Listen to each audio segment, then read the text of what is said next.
Call the meeting to order and welcome everyone to the January 27, 2025 City of Kalispell Council Work Session. One item for the discussion this evening are the emerging contaminant PFAS preliminary engineering review. Can I have a roll call? Councillor Carlson. Sorry. Let's take a drink here. Councillor Gabrielle. Here. Councillor Graham. Here. Councillor Dowd. Here. Councillor Dahlman.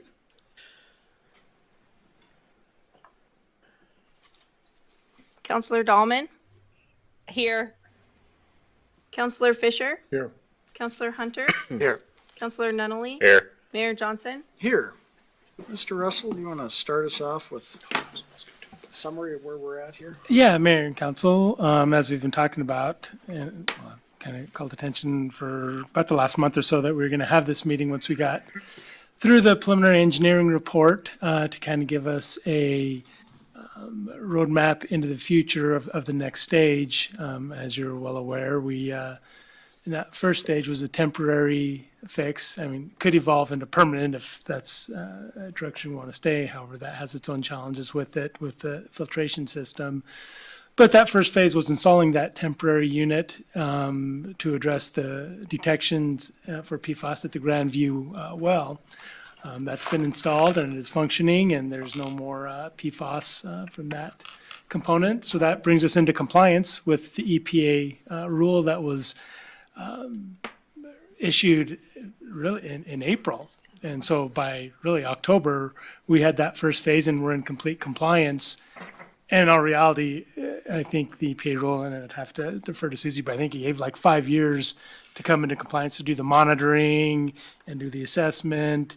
And that's where the benefit of us starting back in 2022 really helped out, as we had everything ready to go once the rule was put into place, and to really start addressing some of the detection units.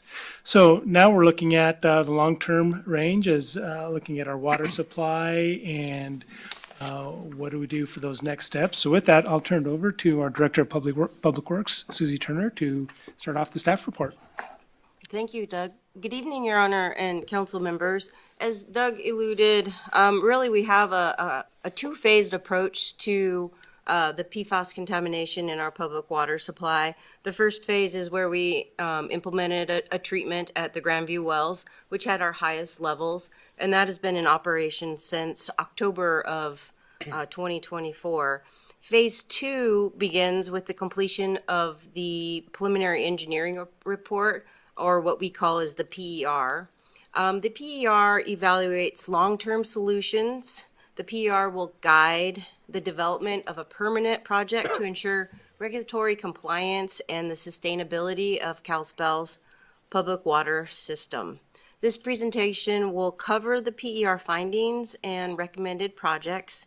To walk us through the PER findings and recommendations, we're joined today by Brad Koenig, Group Manager for RPA. Brad will provide insight into the alternatives reviewed and the proposed recommendation for what we need to move forward with. So with that, I'm going to turn it over to Brad to go through the PER. Good evening, I guess. I'm just going to start out by kind of revisiting our project goals. This was something we talked about in June when we were in front of you, but of course, we want to comply with the EPA drinking water rules. That's the first part. And beyond that, we want to minimize the public's exposure to PFAS. And then long-term, we want to look at long-term solutions to provide cities water to their customers, to meet existing pressures. And we want that to be the most cost-effective way for the city to deliver it to the system. So those are kind of the goals of the project and of the PER. What's next? We want to proceed and implement, a long-term solution that either replaces or treats both the Grandview and Armory wells and delivers water to all the customers the same way it does now.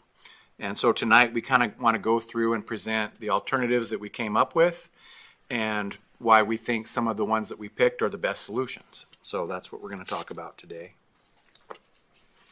So to start out, what was considered? Well, the first thing was permanent treatment of the existing sources. So we could permanently treat both both wells. I mean, I think that's on the table and that was considered. And then also replacement well locations. So instead of treating the existing wells, look for new source well locations that do not have PFAS. And that would be both in the upper and lower pressure zone. One would be to replace the Grandview wells in the upper zone, and one would be to replace the Armory well in the lower zone. So how did we evaluate the alternatives? On effectiveness, land availability. We really did not want to have to acquire a bunch of property. Are they constructible? And one of the big ones there is the operational costs. What are the long-term costs the city will have for operating this water source and delivering that water? And then location. One of the things that we'll talk about a little bit more is, how you guys operate your system and the pressures that it provides.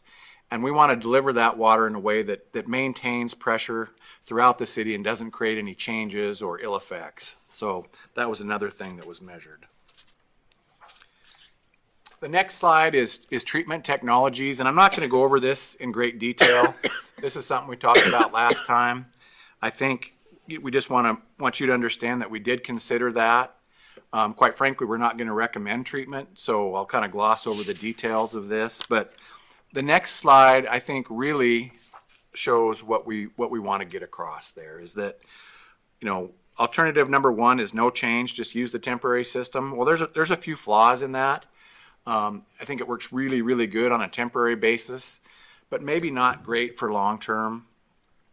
All the way up to, relocating and constructing a new treatment facility. This would require that we acquire some land because there's not enough there now at the Grandview site, and it's really not even possible at the Armory site. So the thing to notice there is that the O&M costs every year are very, very expensive. The media is very expensive that you use to treat no matter which way you treat it. And then that media, once it's full of PFAS and expended, has to be taken to a special facility to get rid of. That would be either in Denver or Salt Lake City.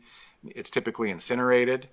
So those long-term costs would be a problem for the city over time. For those reasons, we kind of ruled treatment out. As we move along here, we'll compare it to some other alternatives, and it's just not as good as some new water sources. So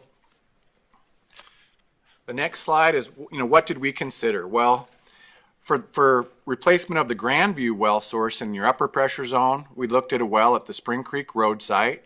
You can see that kind of on the map. It's out there at your stormwater facility.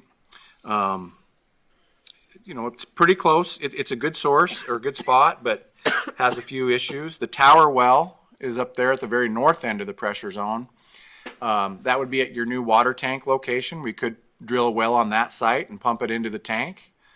We also looked at Knopfsinger Springs. That's a facility that you guys have now. It's actually in the lower pressure zone, but it is so close that it could be used as a source for the upper pressure zone. So that was considered. And then, of course, we're showing the source of Grandview, which I assume you guys pretty well know where that is, next to the college there. In the lower pressure zone, there were less really good sites. Again, we looked at Knopfsinger Springs as an option to pump right into your tanks and replace the Armory well. The Armory well is really in a nice strategic location where it is now. I mean, you'd think it was part of the Hilton Garden Inn, but it's not. But it really is centralized in South Kalispell, and it really helps provide pressure to that area. And there's really not a source that's just exactly the same. The closest one there is Dry Bridge Park, which is another spot that we looked at for some wells. And so that was one of our major sites that we looked at. There was a few others that we threw out, but those were the two that kind of made the top list. Any questions on that before we move on? All right. So I'll start out with the Spring Creek alternative. One of the things that we're hoping to do with these water sources where we look at wells is to drill, instead of one larger diameter well like we did at the 4 Mile Drive well or the North Main well, we're looking at doing 2 smaller wells, and this opens up the door for more drillers, more people that are capable of doing that. It also, you don't put all your eggs in one basket. If there's 2 wells and one of the pumps goes out, at least you can have that source provide half the flow. Usually both pumps don't go out at the same time. So for cost reasons and for operational reasons, kind of this nested well concept, having a couple wells close together, it seems like a good plan. So in this case, we would build construct two wells, each at about 1,000 gallons a minute. We'd have a chlorination building there. And then we'd have to run an 18-inch pipe about 4,000 feet. What's the road there, Susie? Spring Creek. Spring Creek Down Road, Spring yep. Creek Road. Yep, down Spring Creek Road, so, and connect, but with the connecting road is 4 Mile 4 Drive. Mile Drive, yep. Yep. So we'd connect it on 4 Mile Drive. And so it would take quite a bit of pipe, but that would be what that alternative includes. So going to the next slide, one of the issues the city faces is pressure in the upper pressure zone. It kind of fluctuating pressure around the hospital area, especially during periods of high demand. And so the Grandview source really does a nice job of helping to even out that pressure. It also has the added benefit that hydraulically, as you come on with this new tank, that water can kind of be distributed to the new tank or to your sheep herder tank. Water could go either way depending on where the need is. And so when you look at what would happen if we connected the Spring Creek well, we kind of modeled that, and it looks like that pressure fluctuation that you see now would kind of get worse by 4 or 5 pounds, maybe up to 6 pounds. So you see some pressure fluctuation now, which isn't ideal, but it's manageable. But we feel like if you had the Spring Creek well, that would just make that problem a little bit worse. There is a project kind of identified to alleviate that problem, and that's kind of called the 4 Mile Drive Connector. I think that's on the city's radar, but there's no firm plan at this time to construct that. So for that reason, Spring Creek well maybe isn't quite as good. It's a good source, but maybe not equivalent to the Grandview source. The other thing we looked at is constructing some wells at Nossinger Springs. We did some testing, WET did some testing, drilled some test wells, and we feel you can probably build 4 1,000 gallon a minute wells there. We would reuse the existing building and use that for chlorination, bring the piping up in there, chlorinate it. We would need a 24-inch pipe across the golf course. That water main would replace what you have today. That you have an 18-inch that goes across there that's cast iron right now. But that water main has been problematic, and it's just really outlived its useful life and is in need of replacement. This source really benefits the hospital area in that it actually helps that pressure fluctuation. It decreases it. And another big impact that would have would be that you could mobilize water to either pressure zone. You would pump right into your lower pressure zone tanks, and then from there it would pump. We replace the Buffalo Hills booster station, so that water could go right into your lower pressure zone. Say if there's a fire, or say you had some wells out of service in your lower pressure zone, that water could go to either location, upper or lower pressure zone. It also kind of is a benefit in that it's been on the city's radar to make some upgrades to that Buffalo Hills pump station. That pump station right now helps alleviate that issue at the hospital. And with this option, we would just replace that pump station right where it is now. There would be no need to get additional land, and you could pump that water right into the upper pressure zone. Hydraulically, it's very, very equivalent to Grandview. There's two 12-inch pipes that are very close to that, and that water could get into the system and move through the system very much the way that Grandview does now. So hydraulically, it's really a benefit. Those reservoirs are going to be replaced here shortly, and we could dovetail some of the piping and things that are needed with that project so that it really would provide a good long-term solution for the city. Let's see here. What's that? Just a couple of Sure. questions. Appreciate this overview. What you explained about having multiple wells instead of one makes sense, but I'm just curious in terms of the cost of the added pumps or the added piping, that would be, an increased cost relative to having one well. Do you Yeah, have a number on that, or? in the whole scheme of things, the actual price of the pumps is not that consequential when you look at the whole project. And energy-wise, it takes us, if you're pumping 2,000 gallons a minute, there's really no change in horsepower. If it's If it's 200 horsepower pumps or one 200 horsepower pumps, that's kind of an equivalent cost. There is a little bit of additional piping just from the well, and really the big difference is the cost of the well. In our minds, drilling large 16-inch diameter casing wells, last time we did that, we just didn't have that many bidders, and we feel like there's only a select number of drillers who can do that, especially in our region here. So by going to smaller wells, we feel like we'll get better competition, more people are able to do that. We feel like really it's a benefit more than it is an issue, a cost problem. Of course, we need to bid that out and make sure that vets itself, but it seems like it's going to be a lower cost overall than two 16-inch diameter wells, which would be equivalent. And then there's the operational benefit that if one of those well pumps goes down, you still have the other 3 wells. Yeah, no, it makes sense to me. I appreciate that explanation. And then the other question is, I take it we still don't know the source of the PFAS in the Grandview well.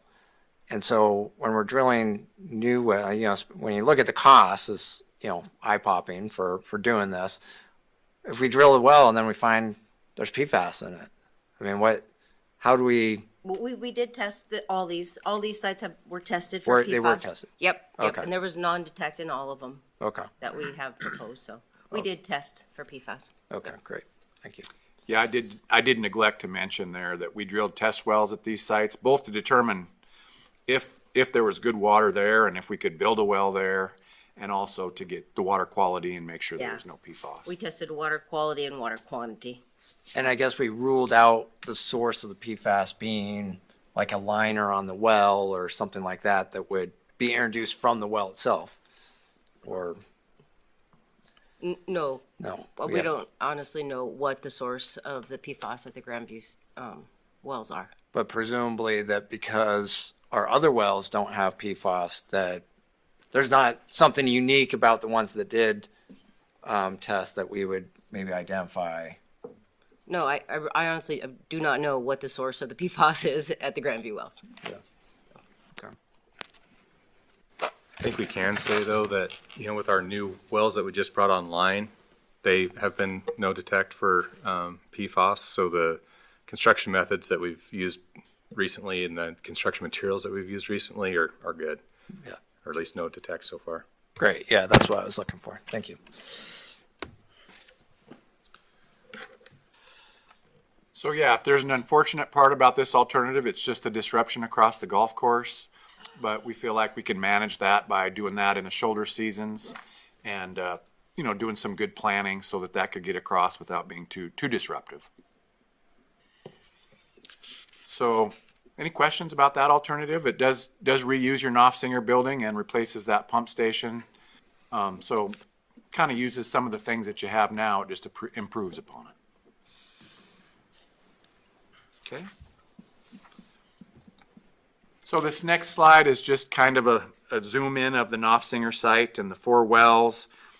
We would go, there's kind of a trench between your existing Knopfsinger spring and, through the building. We would kind of try to reuse that trench and get those pipes through there. There is a steep slope right there, I might mention, that's kind of a difficulty.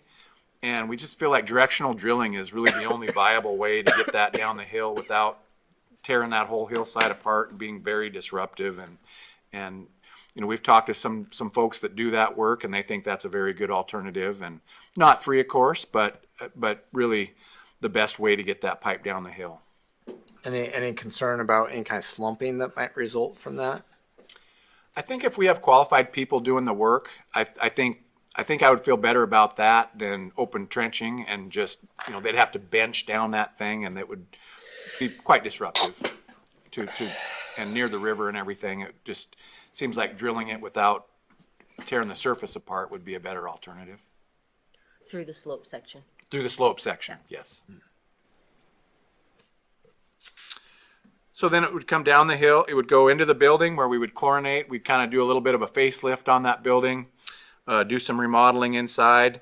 The wells would come through an 18-inch pipe up into the building, get chlorinated, and then go right up the hill to the lower zone tanks.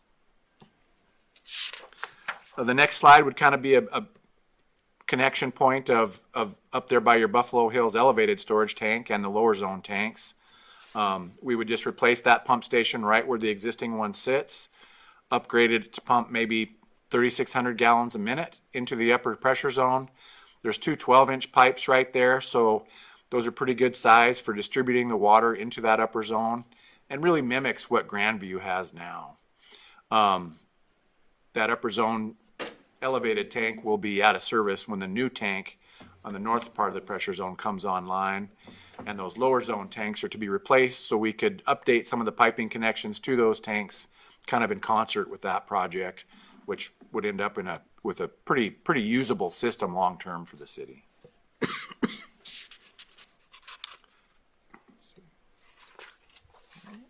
Kind of the other thing that we looked at, just because there is a benefit in this, is drilling another well at your elevated tank site.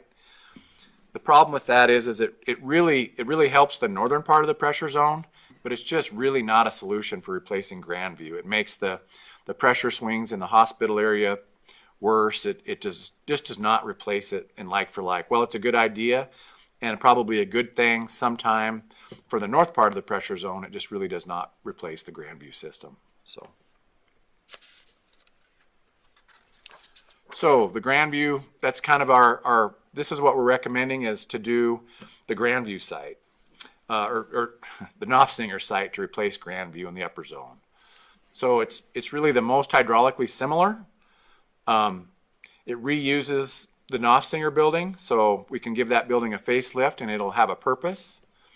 Both sites had good water quality, but we tested that. Wet feels very confident. Wet is our sub that did the drilling and does a lot of our hydrogeology. They feel really confident that we can get 4 wells there and that it'll have good water quality and quantity. It prevents a separate project to upgrade the Buffalo Hills booster station. We can replace it with this project, and it kind of kills 2 birds with 1 stone. And it allows water to be delivered to either pressure zone in case there's an emergency. And it's more efficient delivery of water in that hospital area, reduces pressure swings, it actually improves them. So it actually is Grandview with a little bit of help. So that's our recommendation for the upper pressure zone.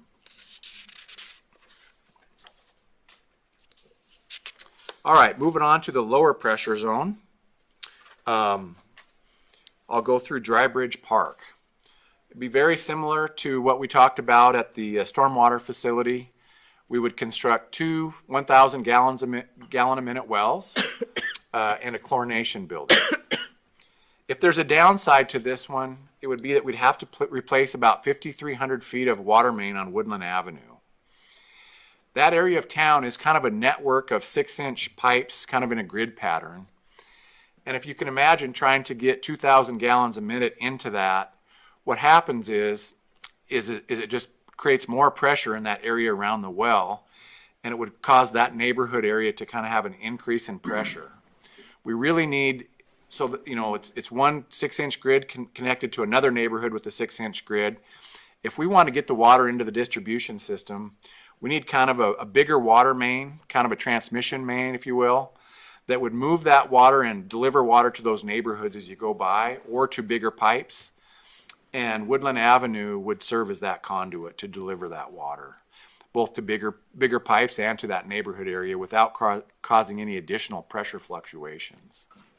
So that would be replaced to Albina Street. So it would be a 16-inch pipe. And of course, that would deliver the water in the same way that Armory Well delivers water. So it would provide a good solution there. It also kind of alleviates a project that the city was contemplating to increase fire flows and do some other things with water delivery. I think it was on 3rd Avenue that was being kind of planned and discussed.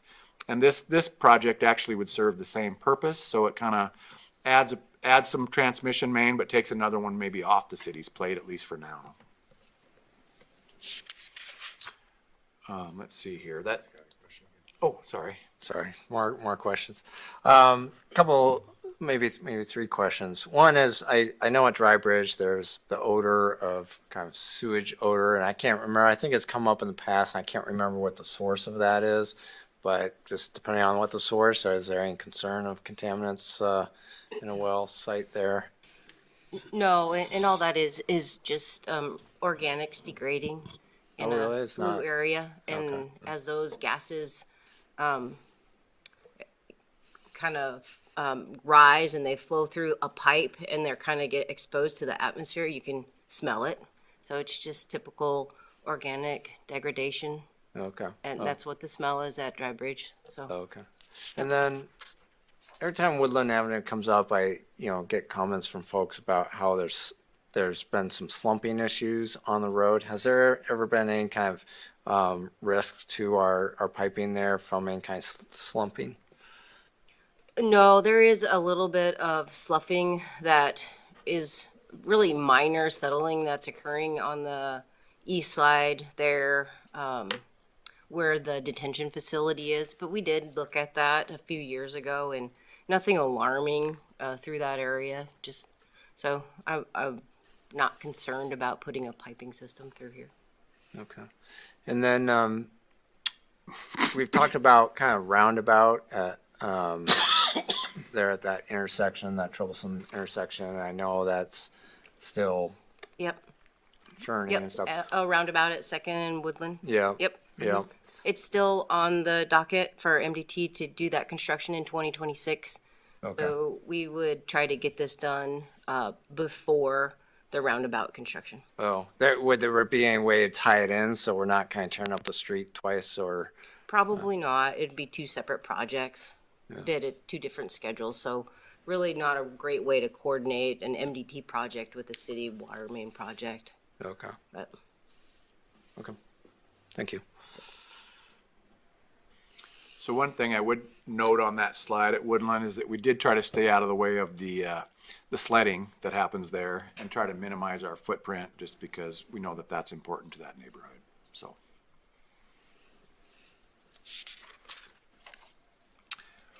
The other thing that we kind of looked at doing was kind of to have Knopfsinger Spring provide water to both sources or to both pressure zones.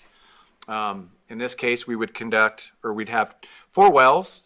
2 would be dedicated to the upper pressure zone, 2 would be dedicated to the lower pressure zone.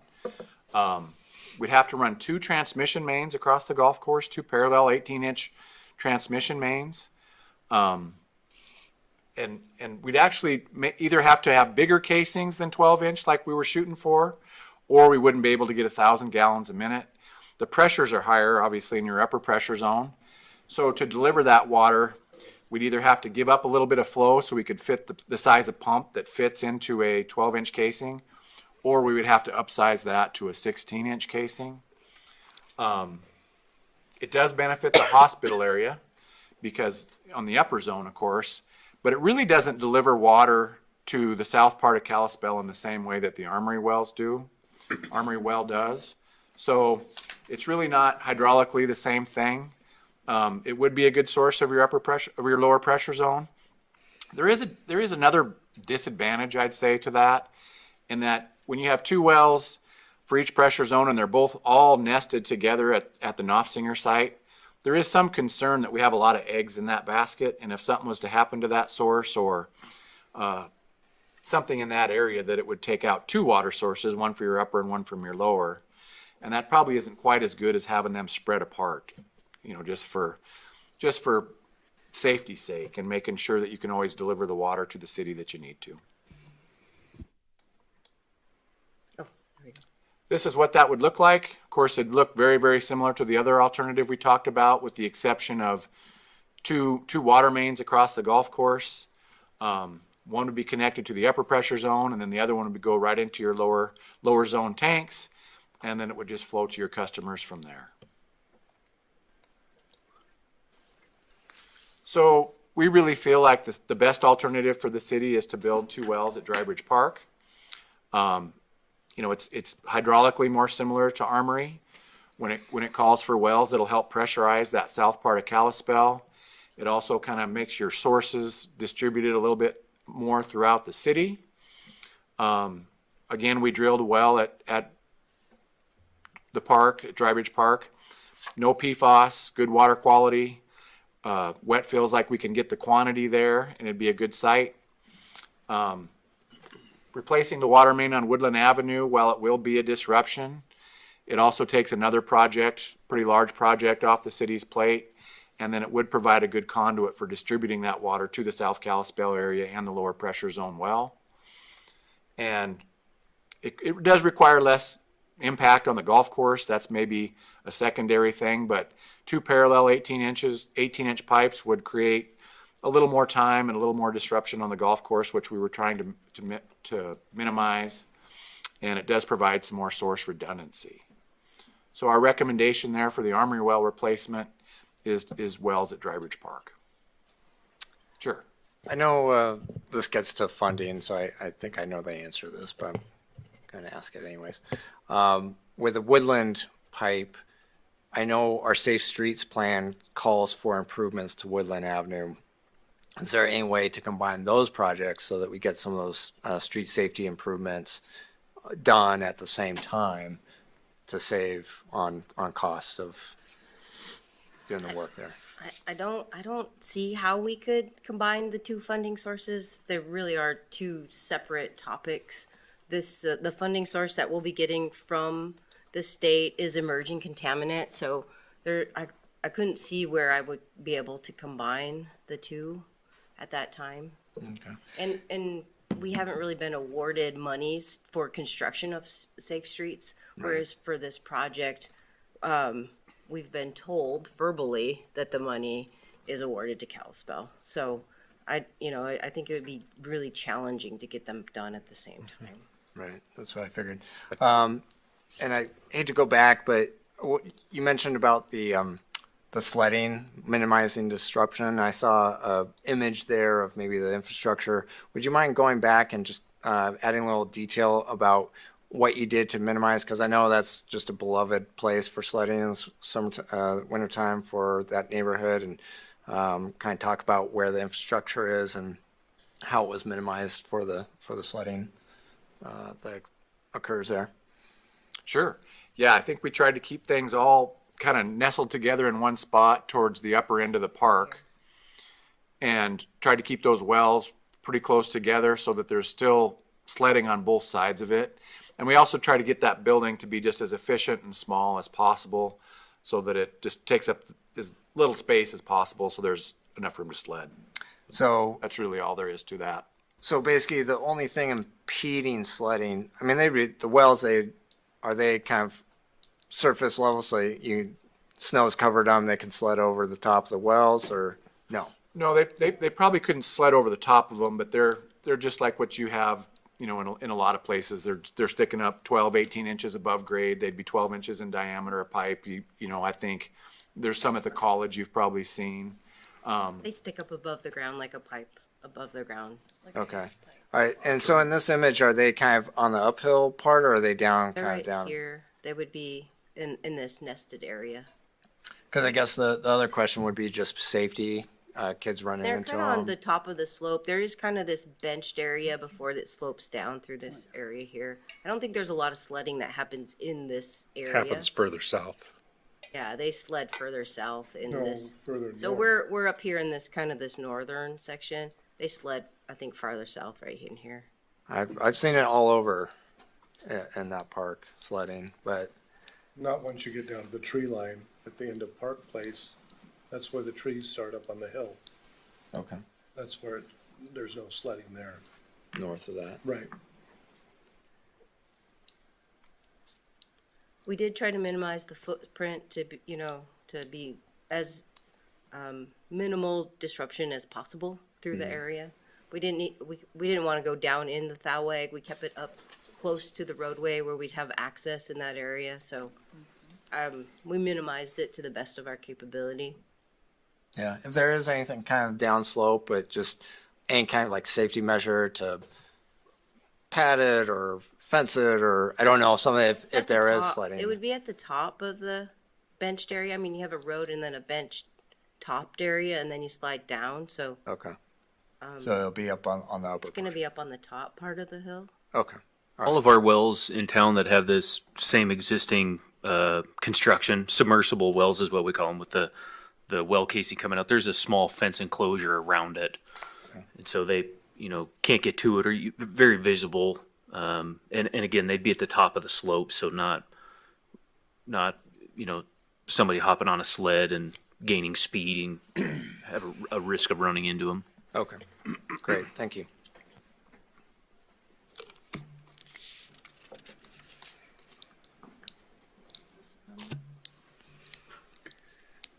I guess I would have just kind of going back to the hospital where you commented the pressure changes that happen with the hospital flow. So by doing the dry bridge park, that doesn't then change and stabilize the pressure swings for the hospital. Is there anything that we can do to stabilize that? Because I know that as a past employee of the hospital, that can get pretty quick into a safety issue, right? Of swings and water pressure. So Yeah, the dry bridge park recommendation actually helps offset Armory, which is in the lower zone. The hospital is actually in the upper zone. Right. So the recommendation for the nested wells at Knopfsinger that brings it in, that actually does support the pressure swings. Okay. So the upper zone recommendation of would the still nested wells cover that part. does Okay. still cover that, and it will help offset those pressure swings at the hospital. Okay. That recommendation, so, I just wanted to make sure. I think I missed that part in there. So thank you. yes. Is there any other questions? Before we get to numbers, I guess, a couple quick questions. Test wells, you did test wells at all these different locations. Just remind me, have we done another test well, like by Grandview? Just because, are we detecting these, PFAS in 1 and 2? In 1 and 2, yep. In So both what- wells? Yep, Right. both wells. yes. Okay. And Armory, we've detected it there, a couple different, have we done a test well In there? Armory, yes. Consistently there? Yep. Have we done a test well there just to see? No, we didn't do test wells there. Armory is in a location where, it is located in an old armory or military area, which are known potential areas that have used PFAS in their training methods. So it's probably just from typical armory usage is why it's in the armory well. So to sample around there, I mean, we wouldn't really want to put a test well in that area either. I mean, I don't think it would have been a good idea to put a well in that location where we know that there's potential to get Yeah, into. no, exactly. And what I Yeah. was looking at is, because there's kind of that question, is it something within the system itself? If the wells are good, but the pump system itself has something in it, you don't know. And the cost of removing that and replacing it, that's just what I'm, kind of looking at going versus drilling all new. It's really hard to tell where it's coming from, but is there, would a There's test well really not a up- great way for us there- to pull all of Grandview out and just test the water right there Right. and at Grandview. No, we never did that either. Okay. No, because as I look at putting in new systems, you always just wonder, can I replace part and the problem's gone? Is it within the plumbing, within the pump system, within the Yeah, and I wish I chlorination? could tell Yeah. you that it is, but I really just don't know what Right. the source is. And there was prior historical use, if I remember right, up on Grandview before it was a college, that may have had other contributing sources, much like Armory. I'm not aware of that either. Okay. There was an old, I honestly, I don't know what land use would have contributed to creating a PFAS Okay. source at the Grandview area. Is there much PFAS in a substation? I don't know that. Okay. Okay. We didn't do any test wells right around Grandview. Okay. We looked for locations to replace the wells. Right. No, and that's, I just question, because it's, just that. Question that goes up, where's the source from? Yeah, we didn't really put a lot of time in investigating where the source was coming from. We just knew we needed to get new sources to replace the wells. Because no matter what, you find the sources there, you spend a few $1 million doing that. And, You- and you- time too. So Right. the other thing we're up against is time. Right. You know, so if council wants in the future, maybe we could drill some test wells and try to figure it out and look at it in that way too. But in the meantime, we can get new sources developed and constructed to replace those wells that are PFAS free. Yeah, and I appreciate you saying that, Susie, because that was really one you want to know. But, environmental plumes and following those and extrapolating those out, it is a timely and expensive component when the end result is, hey, if we can find new wells with a water source that's testing free, that's going to happen anyway. And so that's why the engineering report really focused on what are those new sites versus funding that isn't going to remediate anything, but just provide potential information. But if we have sites that have come back tested without DTEX, that's the highest priority we had in terms of, looking at the future. And I think we talked about it before, and at Grandview 1 and 2 were different times. It's all the same water source, though. Yeah, they're right next to each other, so they're drawn from the same aquifer at the same depth. One does have a little bit higher coming in than the other one. We tested them at different increments over time. I believe, like 15 minutes, 1 hour, 2 hours, and we were getting detects the entire time. So it could lead you to believe that it was in the plume or in the water source, but I couldn't guarantee Yeah. if it was or wasn't. Without, as you said, drilling a whole new well and testing the water right next to it. Right. And yeah, we didn't do that. Yeah, okay. Other questions? Okay. All right. All right, so, just to recap, I guess, Knopfsinger Springs well filled for the upper zone to replace Grandview, and Drybridge Park in the lower pressure zone to replace the Armory well.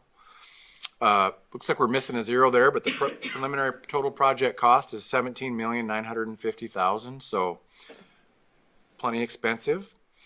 Susie's been doing a great job working with DEQ on two different grants. One of them's the Emerging Contaminant Grant, and then the other one is the Emerging Contaminant Grant for smaller systems, small and disadvantaged systems, which I think in the whole scope of EPA, Kalispell is not classified as a very large system when you compare us to Chicago or somewhere like that. So I think we're just about ready to be done with the small systems grant, which would take us through the design phase. And then we've been having meetings. In fact, we have one tomorrow with the DEQ folks and the SRF group that helps administer the regular emerging contaminant grant for construction. So that all looks promising, and we're working forward there. Are these funds already allocated to the state? Working on the agreement, so we kind of approached the grants in phases also. Phase 1 gets us through the treatment process and the engineering of the development of the PER, and then we submit the PER to DEQ. DEQ then approves it, and then we go into the design phase. The first phase gets us through the design phase. The second phase, which is the SRF grant, comes in after that. So we're kind of stepping through it. So as I said before, verbally, they've said that it is the city of Kalispell's.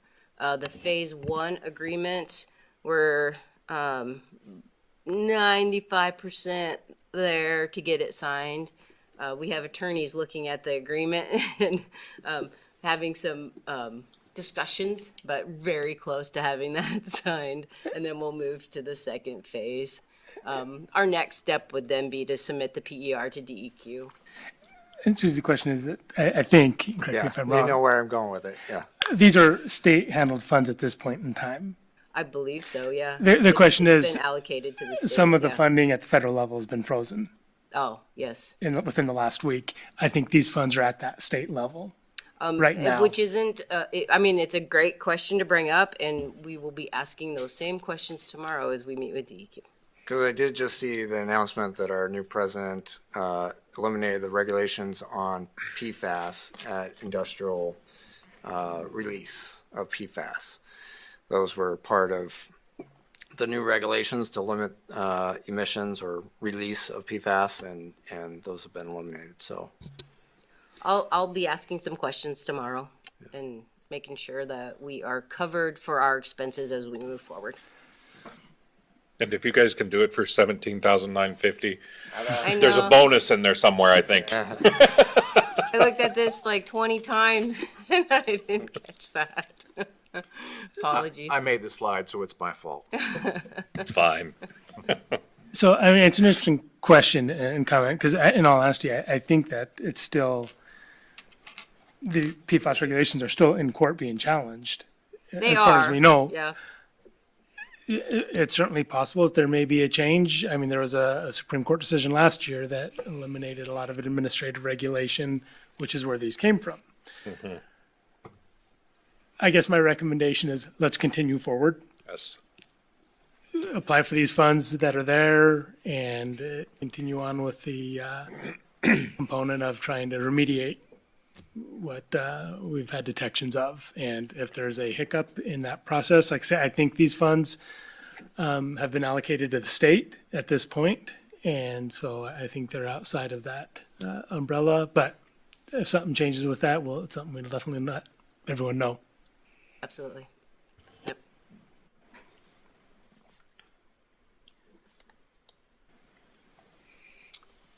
So our last slide is schedule.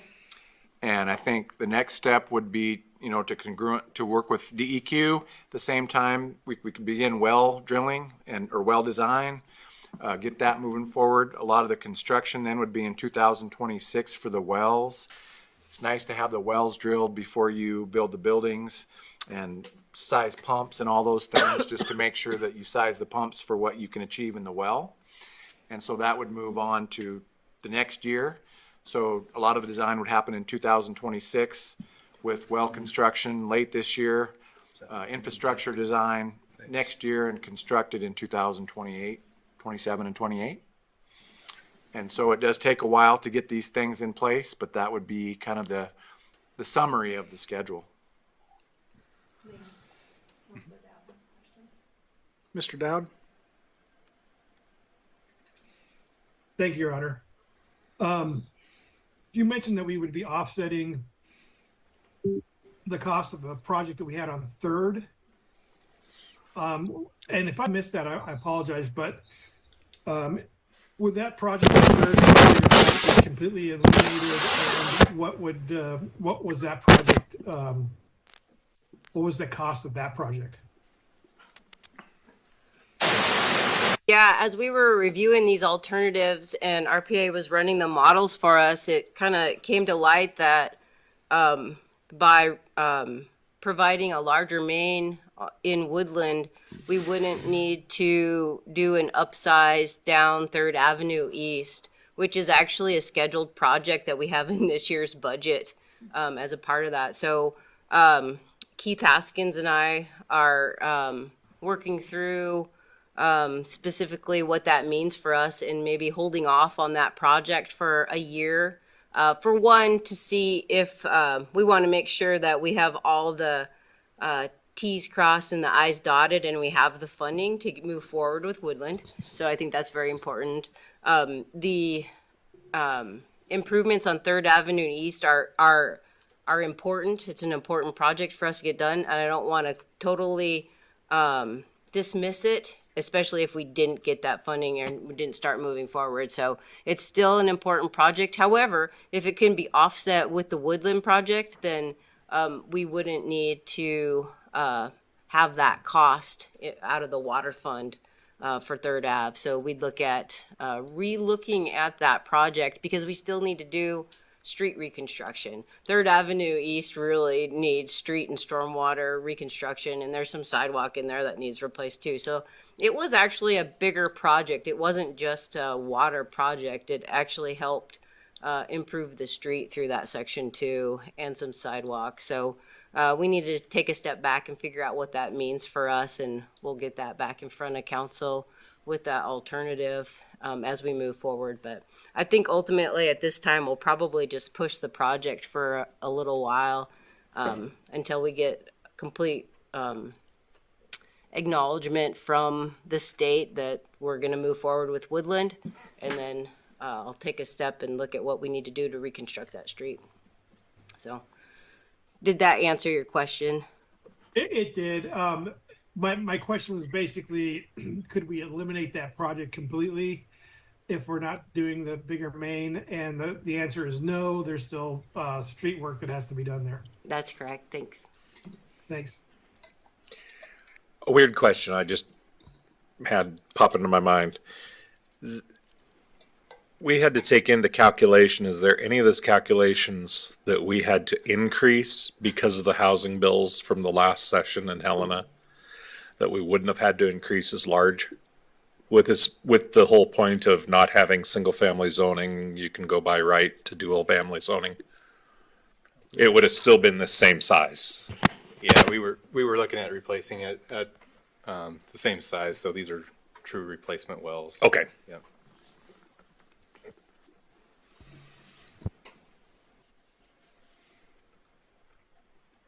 Is there any other questions, Anything else? comments, concerns? Great discussion. Yeah, this concludes really our presentation.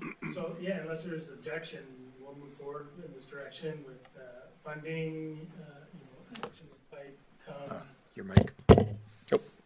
Thank you. So without objection, then we'll move forward on the proposed recommendations and trying to secure the emergency contaminant funding. You'll see these projects come back before in either a resolution for SRF funding or within the budget itself as we readjust capital plans related to it, and that's only a couple months out. So, but in that end, we'll move forward with these projects and see if we can secure that funding that pretty sure we have in place, but just need to finalize that with DEQ. Great. Thank you. All right, any public comments?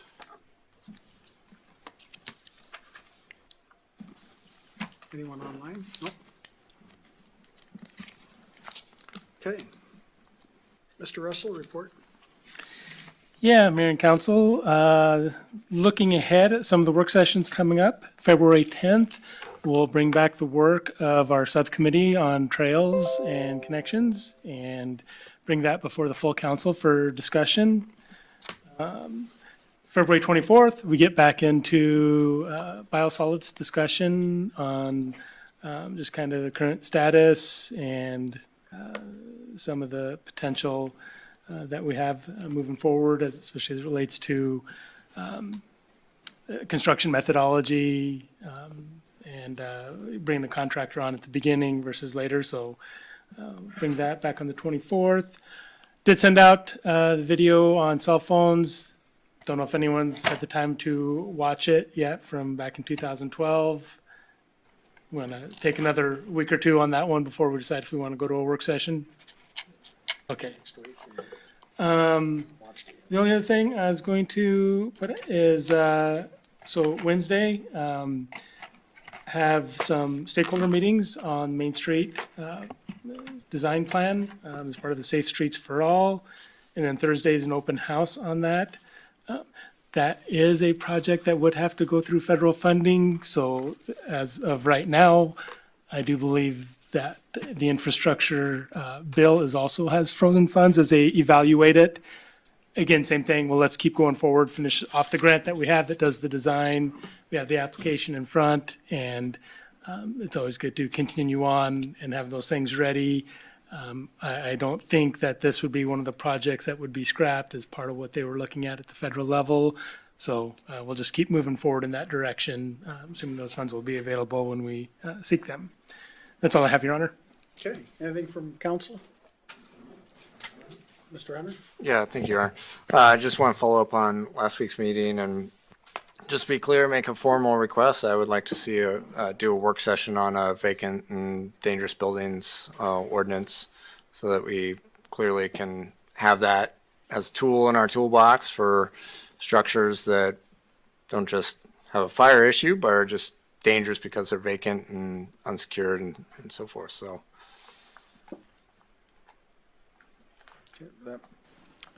So, yeah, so, as we were talking about and going through these, as we're in budget preparation, by the expectations that we're getting for these things to be abated, the intent was to put a code enforcement officer in the budget. So the question I'd have is, do you want to combine those as a work session, like maybe a month before our normal budget workshops? Yeah. And just say, code enforcement in totality? We can throw out some of the different ideas, the vacant structure or anything. Was that what you're talking about, vacant structure, not dangerous structure? well, if I recall, the sample ordinances, you had kind of two, there were like three, one of them, I can't remember what town. Yeah, there were but multiple, there were multiple sections. And I remember like one of them had like three different sections and I liked two of them. I didn't like the third one, but like I one think was you're talking about the vacant. vacant structure or vacant building registry. I'd have to go back and look. I'm sorry, it's been a while since I looked at it. but- Because I know, because I remember, I think we were talking about one time, and I think it was the registry component for when a building is not occupied for X period, but I can bring those back and put them in, because we had that one, we had a general vegetation one as a sample. Yeah, I didn't want the statement, vegetation stuff. which actually I would say is probably one that we hear about the most in terms of I'm sure you do. complaints coming in. Junk vehicles is another one that is what we get a lot of. So I'll intend then, maybe as we get closer into towards the budget, because we got February looked up, but maybe in March or April, just kind of bring that back as a full work session on code enforcement, other potential property maintenance related issues, be it vacant building, the things we face, junk vehicles, the nuisance within community decay type enhancement. So, all right, we will plan on that then. Anything else from council?